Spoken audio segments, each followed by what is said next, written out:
Today, we're gonna go over stances. Dachi or dachi, heisoku dachi, musubi dachi, heikou dachi, sanshin dachi, soto hachiji dachi, hanzenkutsu dachi,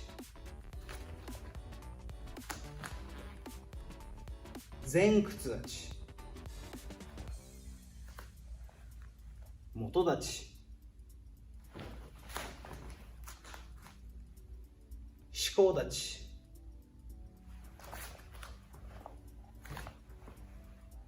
neko ashi dachi,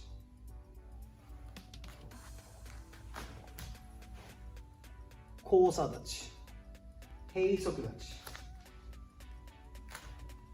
musubi dachi, heikou dachi, sanshin dachi, soto hachiji dachi, hanzenkutsu dachi,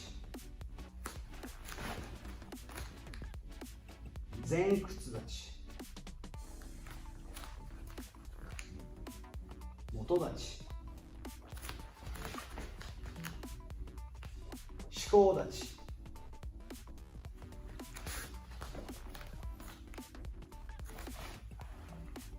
neko ashi dachi,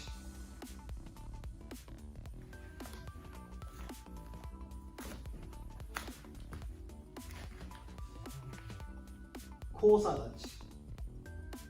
Heisoku dachi is a transitional stance. In kumite, you notice when people are in a fighting stance and they move forward, so they throw a kizamizuki, they'll come in to a heisoku dachi for either a kick or a follow-up technique. And that's the purpose of a heisoku dachi. Musubi dachi is known as a ready stance. You stand in attention with a musubi dachi, which is usually accompanied with a kyotsuke.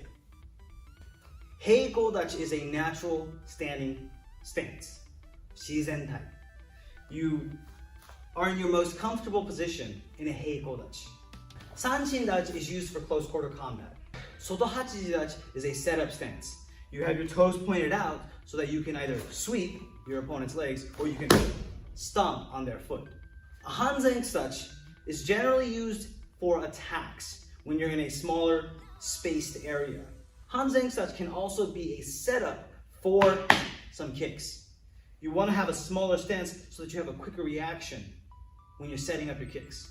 Zenkutsu dachi is a stronger stance, which are usually reserved for either bigger exploding techniques, attacks, or more grounded defensive techniques, blocks.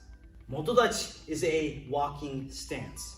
It is a much smaller and more narrow stance than any of the other offensive or defensive movements. Shikou dachi is going to be used for a much stronger stance. It's a wider stance, so you have a bigger base. Neko ashi dachi is for receiving techniques and then releasing a maegeri. So you're already in the position when you bend your knees, your front toes is generally pointed up, so it's in a much easier transitional stage to set up for a maegeri. Kousa dachi is a landing stance. When you come from a big movement moving forward, you're in a kousa dachi in order to brace for your impact. And that's why there's a bent front and back knee, and you reinforce your legs with each other.